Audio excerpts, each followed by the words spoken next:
J'ai 41 ans. Ça fait plus ou moins 22 ans que j'ai dit à Jésus-Christ, sauve-moi.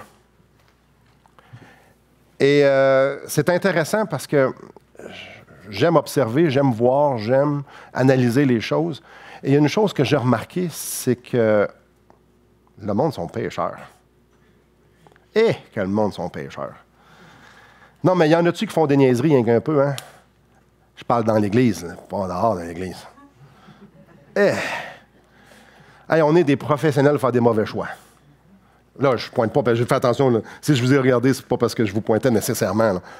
Mais, là, c'est pas beau. À notre tour, puis on a une chance, c'est jamais en même temps, là, mais on en échappe souvent. Puis, dès qu'on rentre en relation avec quelqu'un, puis c'est l'autre qui l'échappe, ça me fait quoi, ça? Ça tape ses nerfs un peu. Pas mal. Puis des fois, ça fait mal.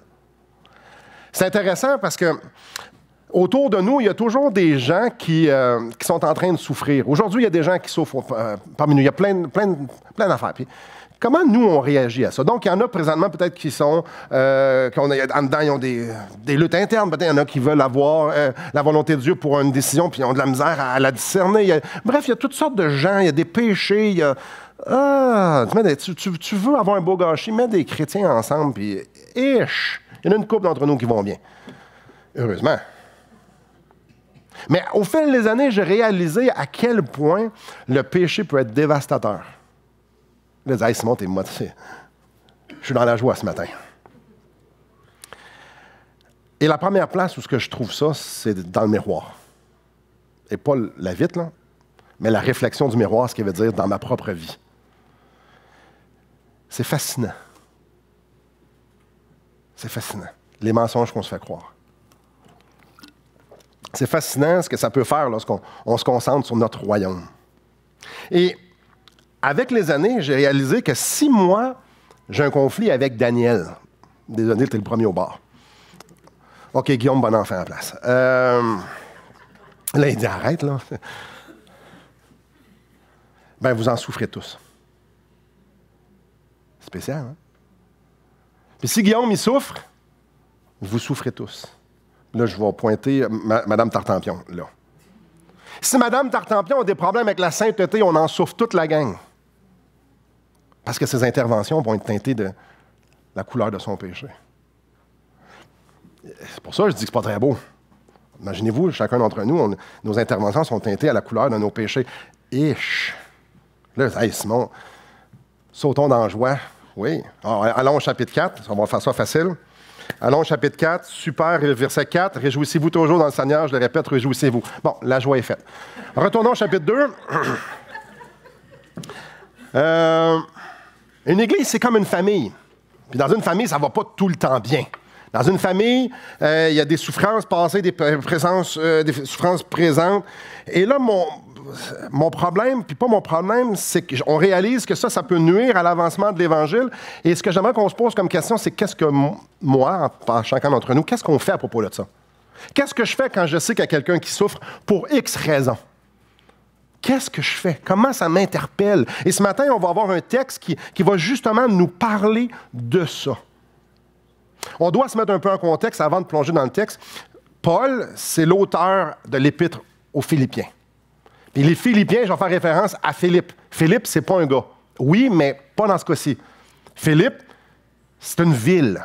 Et les Philippiens, c'est les habitants de la ville. Super. Donc, Paul avait un très bon lien avec les Philippiens.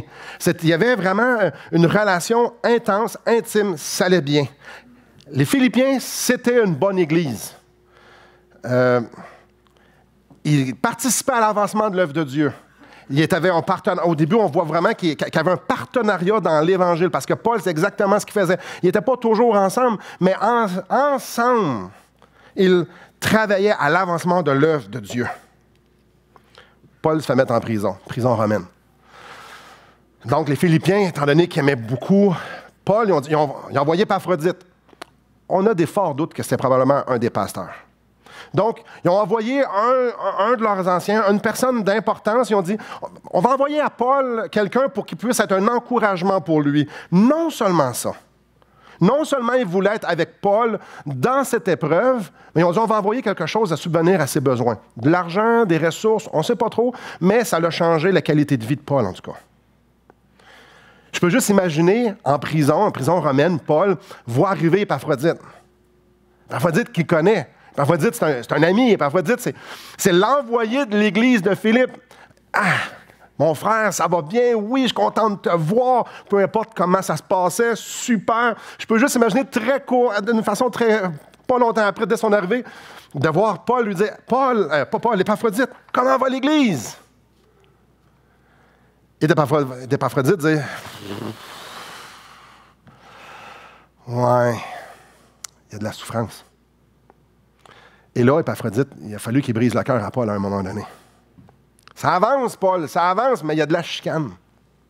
Ça avance, Paul, on évangélise, mais il y a des conflits, il y a des persécutions, il y a du monde qui souffre. Et ce qui est intéressant de voir, c'est que Paul est pas loin, je veux dire, il est loin d'être froid ou indifférent à la situation de ses frères et sœurs à Philippe. Parce qu'il sait fort bien que s'il y a de la chicane, ça crée de la souffrance. S'il y a de la persécution, ça crée de la souffrance. S'il y a des gens qui souffrent, ça souffre. Puis quand il y a de la souffrance, bien, il y a un ralentissement, il y a un manque d'unité. Puis quand il y a un manque d'unité, ça fait en sorte que l'Église prend une moins grande part dans l'avancement de l'œuvre de Dieu. Puis parfois même, ça peut être un mauvais témoignage. Et comme on sait, si vous connaissez Paul, il y avait une chose qui était importante dans le cœur de Paul. L'avancement de l'œuvre de Dieu, l'Évangile. Et j'aimerais ça qu'on regarde ce matin sa réaction. Donc, on va plonger dans le texte, on va voir du verset 19 à 30. Mais je ne lirai pas tout de suite, je vais le lire en portions. Comme j'ai dit, Épaphrodite venait de Philippe. Et c'est lui qui était choisi pour aller encourager Paul avec une offrande, et clairement de sa personne aussi. Est-ce qu'on sait pourquoi que ça a été lui qui était choisi? Non. Mais on sait qu'il a fait un bon travail. J'aimerais ça qu'on regarde ici. Il y a 4 intervenants, ou 4 groupes ici. J'aimerais ça on peut les regarder les 4. Le premier, c'est Épaphrodite. Épaphrodite a fait un bon travail. Verset 25. « J'ai estimé nécessaire de vous envoyer mon frère Épaphrodite, mon compagnon d'œuvre et de combat, par qui vous m'avez fait parvenir de quoi pourvoir à mes besoins. » Paul utilise des expressions de proximité ici. Mon frère. Mon frère. Il parle aussi de mon compagnon d'œuvre, mon compagnon de combat. Quand Paul parle d'Épaphrodite, c'est quelqu'un d'intime, c'est quelqu'un de proche. Ils ont combattu ensemble. Et quand tu combats avec quelqu'un, ici on ne parle pas de combat avec l'épée, hein, ça te rapproche. Parce que tu as à cœur la même guerre, tu as à cœur la même mission, tu as à cœur la même cause. Puis là, tu es unis ensemble. Et ça, c'est la cause de l'Évangile. Ils sont unis ensemble. Regardez au verset 27. « Il a été malade en parlant d'Épaphrodite. En effet, il est tout près de la mort. Mais Dieu a eu pitié de lui, et non seulement de lui, mais aussi de moi, afin que je n'eusse pas tristesse sur tristesse. » Voyez-vous comment Épaphrodite était proche de Paul? Paul était défait de voir son frère malade. Et juste la perspective de pouvoir perdre Épaphrodite, ça détruisait Paul. Ça l'amenait dans une grande tristesse. Verset 29, « Recevez-le donc dans le Seigneur avec une joie entière et honorez de tels hommes. » Épaphrodite a été guéri. Puis là, il faut qu'il renvoie Épaphrodite, puis il dit « Honorez-le. » C'est un homme exceptionnel. Il est utile pour l'Évangile. Il m'a été utile pour l'Évangile. Il est un homme, donc qui devrait être honoré. On ne sait pas trop ce qu'Épaphrodite a fait avec Paul, mais il était tout un encouragement pour Paul. Il y a eu un impact majeur dans la vie de Paul. Ce n'est pas négligeable. Épaphrodite, c'est un homme de cœur. On peut voir au verset 26, « Car il désirait vous voir tous » en parlant d'Épaphrodite. Il était fort en peine de ce que vous aviez appris sa maladie. Épaphrodite est malade sur le bord de la mer. Pas sur le bord de la mer, sur le bord de la mort. On suppose qu'il était. Mais ce qui est intéressant, c'est qu'alors qu'il est malade, Paul est convaincu, peut-être pas convaincu, mais il pense qu'il va peut-être mourir, puis donc Épaphrodite sait qu'il va mourir. Et là, quand on s'imagine ça juste un instant, à qui Épaphrodite pense? À quoi il pense? Il est en train de penser à son Église. Épaphrodite est sur son lit de mort, puis il dit, mon Église est en train de souffrir parce que je suis malade. Ah, combien ils doivent souffrir, oh, combien ils doivent être tristes. Cet homme-là, il pense aux autres alors qu'il est en train de mourir. Je ne sais pas pour vous, moi ça m'impressionne. Épaphrodite aimait ses frères et ses sœurs profondément. Quand il pensait que ses frères et sœurs souffraient, Épaphrodite souffrait. Tu es sur le bord de la mort et tu es plus préoccupé de la peine des autres que de ce que tu es en train de se passer dans ta vie. Il voulait les consoler. Il voulait les consoler. On retient quoi? Épaphrodite, c'est quelqu'un de vraiment de spécial. Pour Paul, assurément, pour l'Église de Philippe, assurément. Il était un encouragement énorme quand Paul a eu besoin.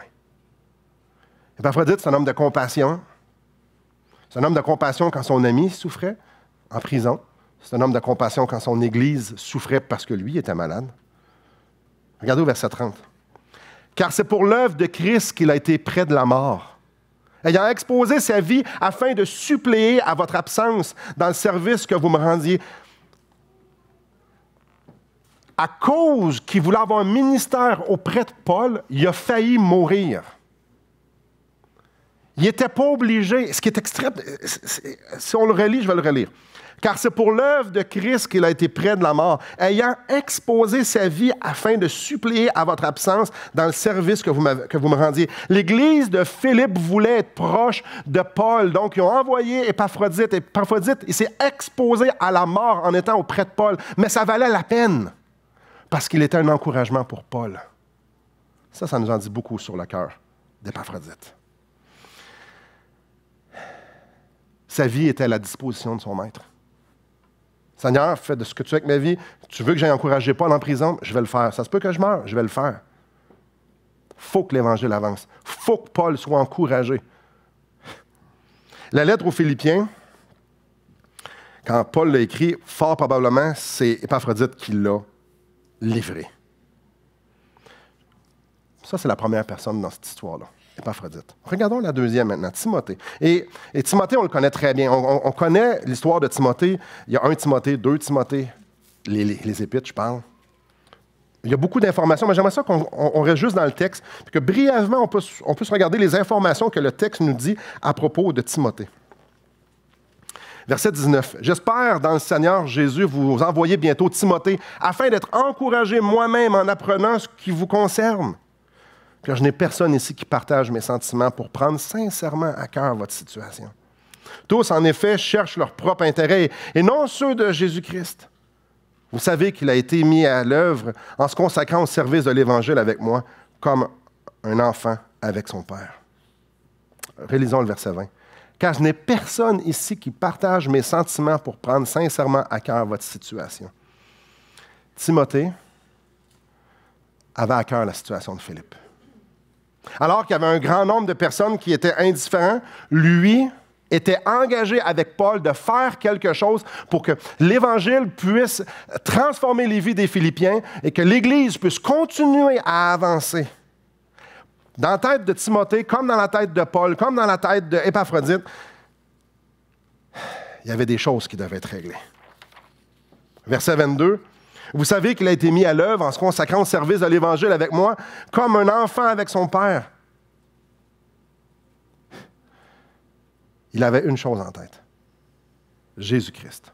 L'Évangile de Jésus-Christ. Au verset 21, il y en a qui cherchent leurs propres intérêts et non ceux de Jésus-Christ. Lui cherchait l'intérêt de Jésus-Christ. C'est ce que le texte nous dit à propos de Timothée. Troisième personne, Paul. Parlons de Paul, l'auteur de ces lignes.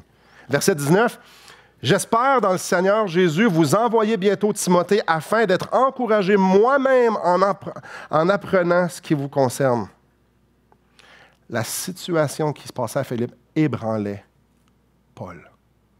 Ça, c'est spécial. Paul avait besoin d'être encouragé. regardez ce que ça dit. Afin d'être encouragé moi-même. Ça veut dire qu'il n'était pas encouragé. Il fallait qu'il soit encouragé. Voyez-vous son cœur?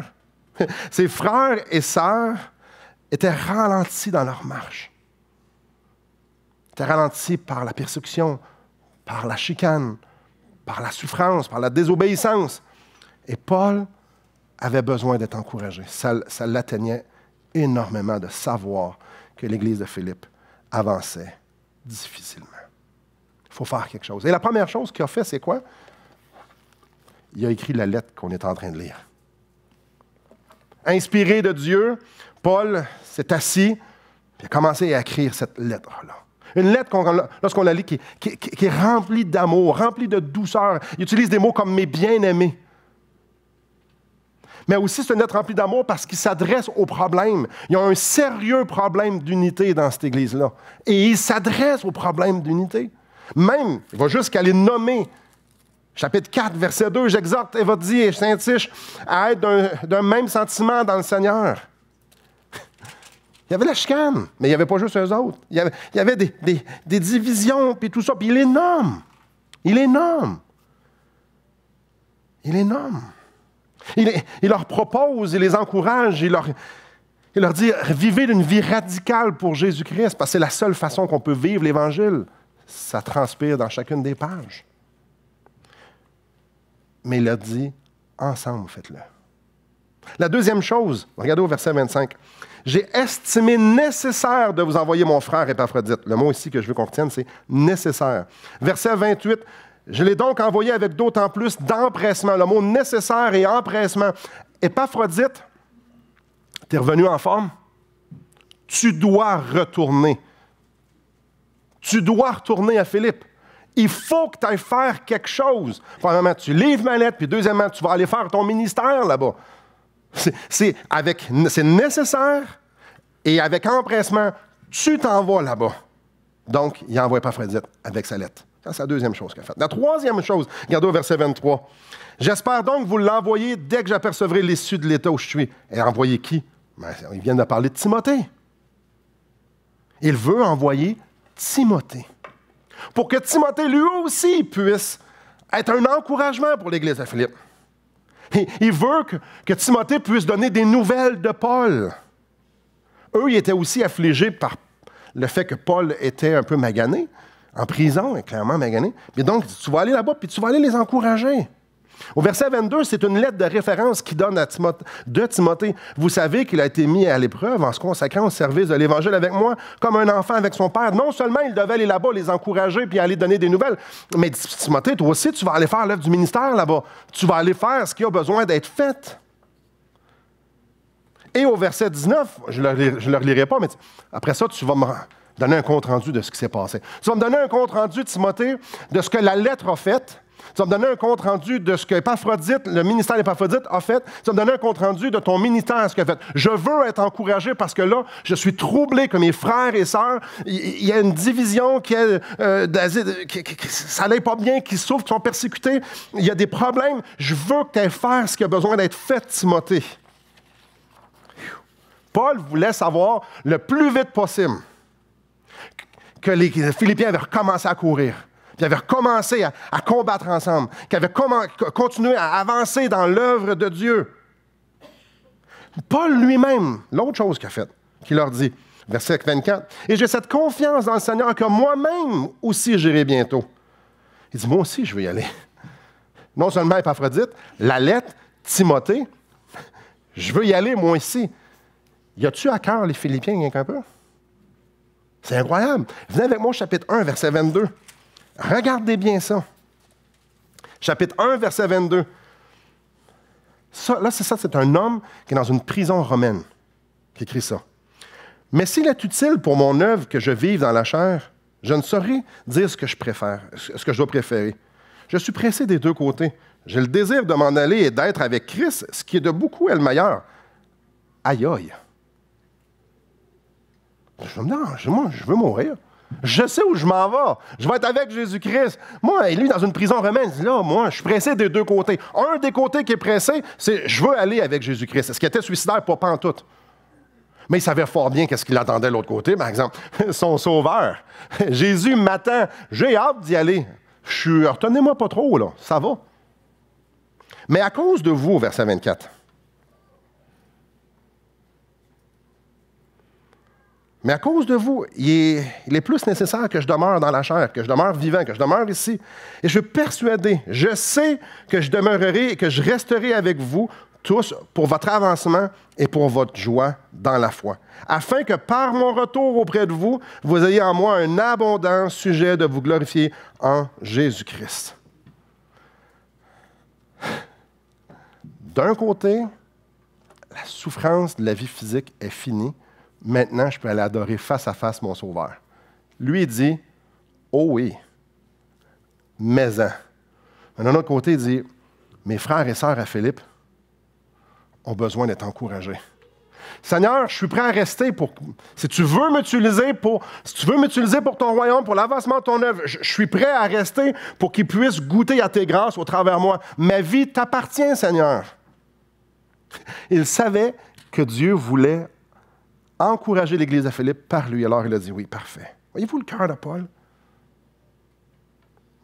Des chrétiens qui ne sont pas unis, des chrétiens qui souffrent, des chrétiens qui vivent la persécution, donc des chrétiens qui ne sont pas top shape, disons-le comme ça. Paul est prêt à dire, je suis prêt à attendre le ciel un instant si tu veux avoir un ministère auprès d'eux. C'est quelque chose, ça. Ça, c'est le cœur à Paul. Ça, c'est son cœur. Il est urgent, il y a quelque chose qu'il faut qu'il arrive. Philippiens chapitre 1, verset 4. Verset 3. Je rends grâce à mon Dieu de tout le souvenir que je garde de vous, ne cessant dans toutes mes prières pour vous tous. Ne cessant dans toutes mes prières pour vous tous. Toutes ces prières. Il parle des Philippiens dans toutes ces prières. Wow! Revenez avec moi au chapitre 2. Là, on a vu Épaphrodite, on a vu Timothée et on a vu Paul. Il reste un quatrième groupe. Je le relis, verset 20. Chapitre 2. « Car je n'ai personne ici qui partage mes sentiments pour prendre sincèrement à cœur votre situation. Tous, en effet, cherchent leurs propres intérêts et non ceux de Jésus-Christ. » Il y avait des gens qui étaient indifférents à ce qui se passait à Philippe.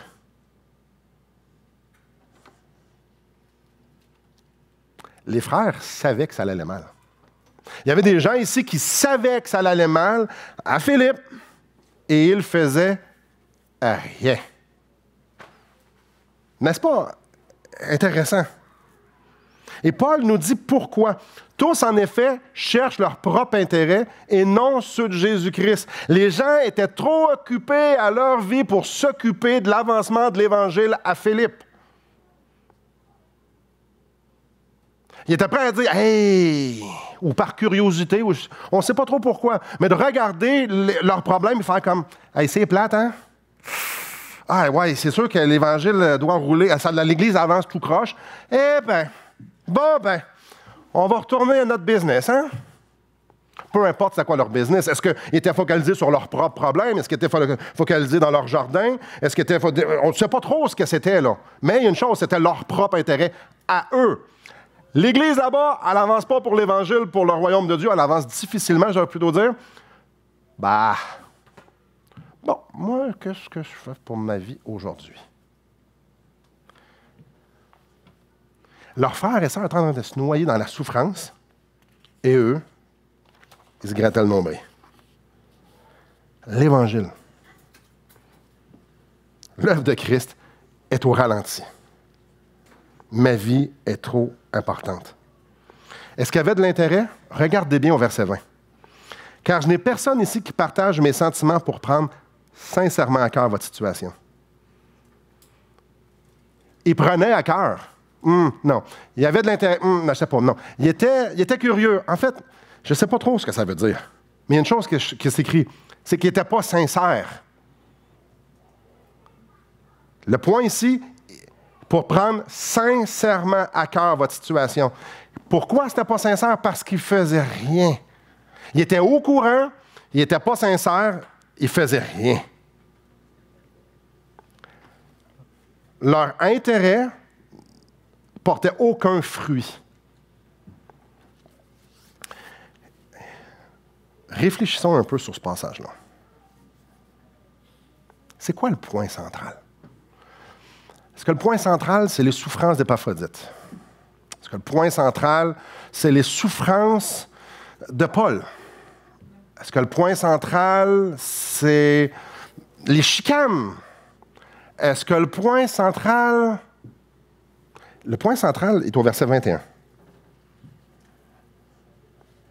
Tous, en effet, cherchent leurs propres intérêts et non ceux de Jésus-Christ. Le problème,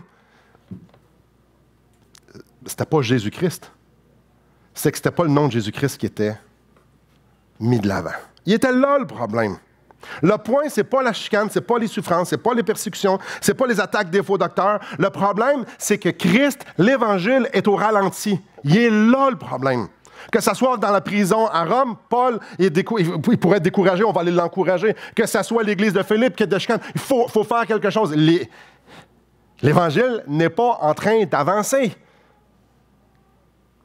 On parle ici de gens qui sont tellement passionnés pour l'avancement de l'Évangile qui ne sont pas capables de supporter qu'il y a des frères et sœurs qui ne sont pas en train d'avancer. Ils sont tellement consumés par l'idée que Jésus-Christ est digne et qu'il y a de la valeur et que le fait que Jésus-Christ soit venu mourir et venu ressusciter, tout doit être abandonné pour que chacun des enfants de Dieu puisse profiter au maximum de cette grâce-là, la grâce pour eux-mêmes et la grâce de pouvoir le propager.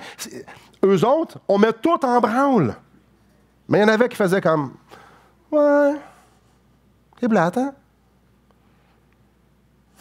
Il y avait un problème. Et le problème, c'était pas la souffrance, c'était pas la chicane, c'était pas rien. Le problème, c'est que l'Évangile avançait. L'Église avançait pour l'Évangile. Et c'est intéressant. Il n'y a pas d'ego là-dedans. Il n'y a pas... Les efforts qu'Épaphrodite met, c'est incroyable. L'effort que les gens de Philippe ont mis pour encourager, eux qui étaient pauvres, en Macédoine, ils étaient pauvres. Eux autres, ils ont dit, on va donner, il y en a même qui ont donné au-dessus de leurs moyens pour encourager Paul, pour que Paul puisse continuer à faire son ministère. C'est pas fini. Épaphrodite, il a dit, moi, je suis même prêt à mourir pour pouvoir encourager Paul, parce que Paul fait avancer l'Évangile. Et en retour, on dit, non, nous, on s'en va tout faire pour que l'Église de Philippe puisse être encouragée, pour qu'ils puissent, eux autres, ou même repris, pour que eux autres puissent recommencer à faire avancer l'Évangile. C'est fou. C'est fou. Être prêt à mourir pour encourager un frère. Aïe, aïe.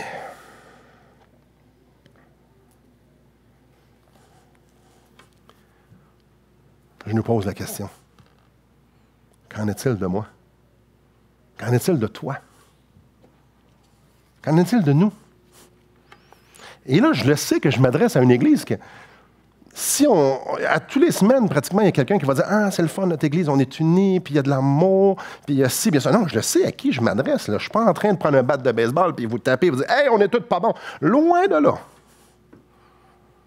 Mais je nous parle d'une façon individuelle ce matin. Je fais quoi quand j'entends parler qu'il y a un frère ou une sœur qui marche au ralenti? Pour X raisons. Qu'est-ce que je fais? Hey, c'est plate, hein? Qu'est-ce que je fais? Quelqu'un qui, pour une raison ou une autre, qui ralentit dans sa course, qui vit une situation.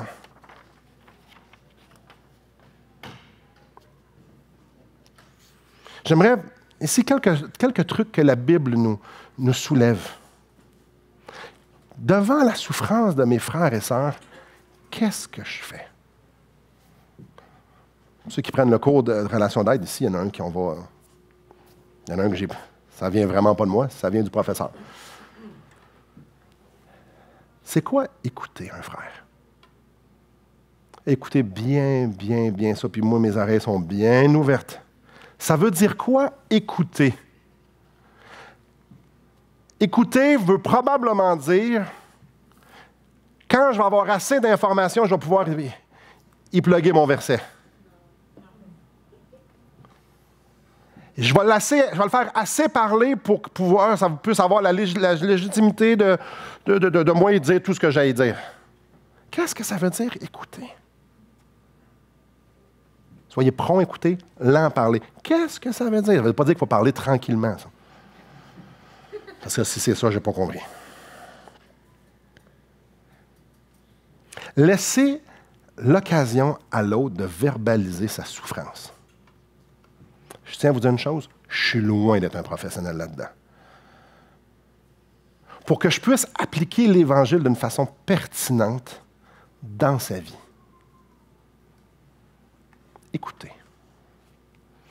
Donnez l'occasion à l'autre de verbaliser sa souffrance pour que je puisse appliquer d'une façon pertinente l'Évangile. Ça ne veut pas dire nécessairement dire un verset dans sa vie. La Bible nous parle aussi de discipline. Est-ce que la discipline, c'est biblique? Oui, Matthieu 18 et Galates 6, verset 1, oui. Oui, la discipline. Ça veut dire quoi, la discipline? Qu'est-ce que ça veut dire? Est-ce qu'on pratique la discipline dans cette Église? Oui. Mais c'est quoi? C'est de guider quelqu'un vers la restauration. C'est de quelqu'un que à cause d'un péché quelconque, on va à côté de lui et on le pointe vers Christ pour qu'il y ait une restauration de sa relation avec lui. Ça, c'est la discipline. Ça prend combien de temps, ça? Ça ne nous le dit pas. Mais dans notre Église, est-ce que moi, dans ma vie, je fais de la discipline avec mes frères et sœurs? Ça veut dire que quand je vois qu'il y a quelque chose qui nuit dans sa marche, pas je dis hey, « ça, c'est pas correct ». Non. Mais que je vais à côté de lui, je le pointe vers Christ pour qu'il ait à régler ce qu'il a réglé avec Christ. Est-ce que moi, je fais ça? Ou bien non, je l'aime silencieusement puis je vais le laisser s'engouffrer dans son péché? La Bible nous parle de l'enseignement. C'est quoi l'enseignement? Écoute, moi, je vais te dire quoi faire. Pas tant, non. L'enseignement, c'est d'outiller les gens là où est-ce qu'il leur manque des outils. Outiller les gens d'une façon biblique. Donc, d'une façon pratique, l'Évangile travaille comme ça. Voici l'outil. Ça ne veut pas dire que je fais toutes les réparations sur son char avec l'outil que je viens de montrer.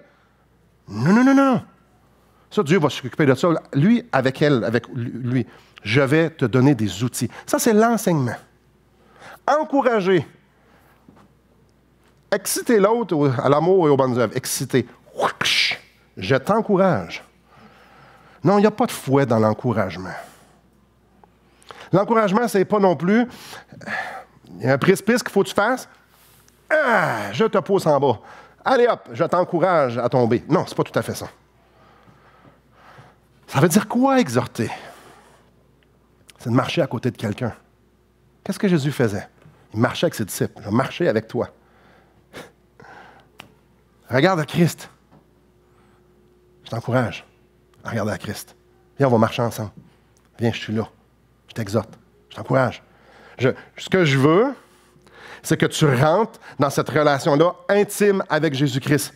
Tu as des obstacles dans ta vie. Laisse-moi marcher avec toi. Laisse-moi t'encourager. Laisse-moi t'exhorter. C'est quoi s'investir? C'est tous des principes bibliques. Ça veut dire quoi s'investir? Ben, le modèle suprême qu'on a, c'est Jésus-Christ, de riche qu'il était devenu pauvre pour nous enrichir. Dans le texte qu'on a là, c'est de faire ce qu'il y a à faire pour que l'autre puisse recevoir la grâce que Dieu veut lui communiquer. Investir. Épaphrodite, ça voulait dire ce qu'il a fait. Pour Timothée, ça voulait dire ce qu'il a fait. Ça veut dire quoi? Chaque situation sont différentes. Mais s'investir. Est-ce que je suis prêt à m'investir quand il y a quelqu'un, pour une raison ou une autre, qui n'est pas en train de vivre cette relation intime chère? Je vous pose la question, connaissez-vous des gens qui sont dans le besoin? Là, je ne parle pas financièrement, mais vraiment pas. Autour de vous. Peut-être vous dites, autour de moi, non, je ne connais pas personne. Ouvrez vos yeux, il y en a. Tantôt, j'ai dit, je le dis, probablement, il y en a quelques-uns d'entre nous qui vont super bien. Et le reste, c'est une autre histoire. Et c'est le fun parce que tous les jours, ça ne change pas tout le temps les mêmes. C'est formidable. Connaissez-vous des gens qui luttent contre le péché? Non? Il y en a plein. Connaissez-vous des gens seuls? Les autres, c'est pas mal plus évident à regarder. S'ils arrivent seuls puis ils repartent seuls, souvent, plus qu'une semaine, c'est des gens seuls. Connaissez-vous des gens qui souffrent? Physiquement? Connaissez-vous des gens qui sont ralentis dans leur marche pour une raison ou une autre? Connaissez-vous des gens qui sont découragés, qui sont en train de vivre un désert? Connaissez-vous des gens qui ne savent plus quoi faire, ils cherchent la volonté de Dieu? Connaissez-vous ces gens-là? Il y a peut-être même des gens qui sont en chicane d'entre nous. Connaissez-vous des gens qui sont au ralenti dans leur marche avec Jésus-Christ? Parce que la vérité, frères et sœurs, c'est que quand quelqu'un souffre, quand quelqu'un lutte, quand nous sommes au ralenti. Nous sommes au ralenti dans la mission que le Seigneur nous a donnée. C'est l'Évangile qui en souffre. Si Mme Tartampion souffre avec le péché, on souffre toute la gang. Quand un membre de ce corps-là est en train de souffrir, nous souffrons tous. Qu'est-ce que je fais? Ah, je vais prier pour toi. Qu'est-ce qu'on fait? Qu'est-ce qu'on fait? Et je suis conscient qu'à qui je m'adresse. Mais individuellement, qu'est-ce qu'on fait? Quand quelqu'un ternit le reflet de la gloire de Christ, est-ce que je suis sincèrement concerné? À un tel point que je vais faire ce qui a été fait. Ah, frères et sœurs, il y a de la souffrance partout. Et s'il y a de la souffrance, ça veut dire qu'il y a des grâces qui ne sont pas dégustées à leur juste valeur. Je ne sais pas pour vous, mais si c'est le cas dans ma vie, je veux qu'il y en ait d'autres, qu'il y en ait qui viennent à côté de moi. Qu'en est-il de vous? Si moi, pour une raison ou une autre, je me coupe de certaines grâces ou je me fais couper de certaines grâces parce que je souffre à l'intérieur pour une raison ou une autre, ou je suis en chicane ou peu importe, j'espère qu'il y a quelqu'un qui va venir à côté de moi qui va me dire, Simon, faisons un bout de chemin ensemble, je vais te pointer à Christ. C'est là qu'on est. C'est là qu'on est. De dire, moi, j'ai un rôle à jouer dans cette Église. J'ai un rôle de communiquer cette grâce-là. J'ai un rôle peut-être d'écouter, un rôle de reprendre, d'exhorter, d'enseigner. Mon rôle, c'est pas de jouer à la police. Là, il faut que je trouve du monde qui a des problèmes. Simon, il a dit qu'il y a des problèmes. Qui c'est qui a des problèmes? Vous ne prenez pas le bottin téléphonique demain et me dites, bon, là, je vais faire le tour. Toi, as-tu des problèmes? C'est peut-être pas la meilleure façon de faire. Mais la meilleure façon de faire, c'est d'être sensible, de dire, Seigneur, je suis pleinement conscient dans ma vie qu'il y a des choses, puis le Seigneur travaille dans mes affaires, à moi. Je suis pleinement conscient que si cette personne-là vit des choses difficiles, c'est l'Évangile qui en souffre. C'est ton nom qui en souffre. Je veux faire quelque chose. D'abord et avant tout, pour toi. Puis vous dites, « Ah, mais moi, je ne sais pas quoi dire, j'ai peur, j'ai ci, je me mets tout le temps le pied dans la bouche. » Tous, en effet, cherchent leurs propres intérêts et non ceux de Jésus-Christ. Mon plaidoyer ce matin est simple. Cherchons l'intérêt de Jésus-Christ. Cherchons l'intérêt de Jésus-Christ. Tantôt, juste le chant qu'on va chanter dans quelques instants, c'est « Vase brisé », vase d'argile. On est tous des vases d'argile qui ont besoin d'un frère ou d'une sœur à côté. À un moment donné, venez nous communiquer l'amour de Christ. Et on ne sait pas c'est quand, puis on ne sait pas c'est qui. Mais qu'on soit sensible. Qu'on soit sensible de dire, Seigneur, montre-moi, dirige-moi. Seigneur, je n'ai rien à dire. C'est pas grave, peut-être qu'il faut juste que j'écoute. Dis rien. Peu importe la forme que ça prend, prions, laissons-nous diriger. Collons-nous les uns sur les autres pour que peut-être si je suis seul chez nous individuel, ça se peut que je ne sache rien. Mais si je me colle dans un groupe, si j'invite des gens à manger, si je me colle aux gens, ça se peut très bien, évidemment avec amour et humilité, ça se peut très bien qu'on découvre des choses. Wow! Prenons assez à cœur l'Évangile pour s'aimer. Prenons assez à cœur l'Évangile pour faire ce qui a été fait. Pour être cette main de Jésus-Christ, cette parole, pour pouvoir communiquer une grâce. Il y a des gens autour de vous qui en ont besoin, et peut-être demain, c'est vous qui allez en avoir besoin. Et qu'on soit cette Église-là où est-ce que, d'une façon ou d'une autre, il y a des gens qui vont nous ramener, il y a des gens qui vont nous secourir, il y a des gens qui vont nous supporter. Et pour l'avoir vécu encore et encore dans cette Église par beaucoup d'entre vous, plusieurs d'entre vous, combien c'est bon de se faire reprendre avec amour. Combien c'est bon de se faire exhorter avec amour, dans la vérité. Combien c'est bon de se faire enseigner, de se faire outiller par quelqu'un qui a vécu des choses différemment. C'est bon. C'est bon. Parce que quand ça arrive, on peut te dire, Seigneur, tu viens d'utiliser cette personne-là pour me parler. Et ça, c'est une richesse incroyable. Donc, je m'encourage à être attentif à ce que Dieu veut faire.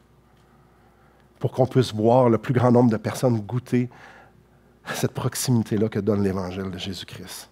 Cette intimité-là qu'on peut avoir avec Dieu le Père.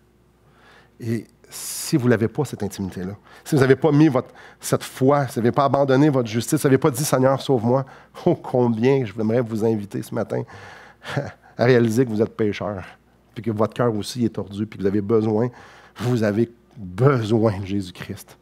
Et ça se passe dans sa parole. Puis ça se passe avec des gens qui vivent la même affaire que vous. Mais ça commence en disant, « Seigneur, sauve-moi. » Prions. Papa, c'est tellement formidable que tu nous mettes ensemble. Que nous sommes ensemble pour célébrer ta gloire.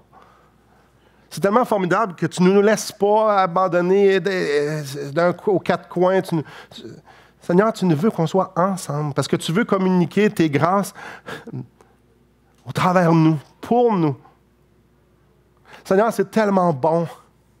C'est bon de se faire aimer par nos frères et sœurs. C'est bon de se faire reprendre. C'est bon. C'est bon. Et ma prière, c'est que tu puisses nous faire avancer là-dedans, tous et chacun.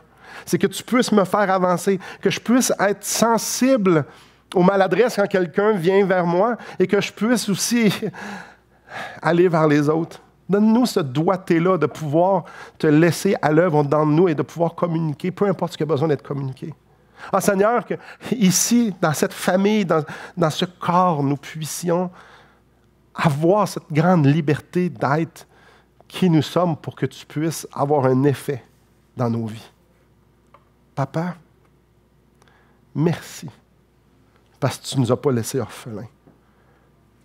Merci Seigneur parce que dans notre fragilité, tu es fidèle. Merci Papa. Parce que tu nous donnes cette espérance extraordinaire que on t'appartient, que nous sommes dans ta main et qu'un jour on va être dans ta présence. Alors fais de nous des gens qui sont prêts à faire ce qui doit être fait. Pour que ton évangile avance parmi nous. Et pour que cette Église, pour que nos frères et sœurs puissent goûter davantage. Et que je puisse goûter davantage tes grâces. Merci pour ces modèles. Ces 3 modèles positifs et ces modèles négatifs. Seigneur, fais-nous des enfants qui veulent vivre pour toi, parce que tu en es digne. Je te prie dans le nom de Jésus-Christ. Amen.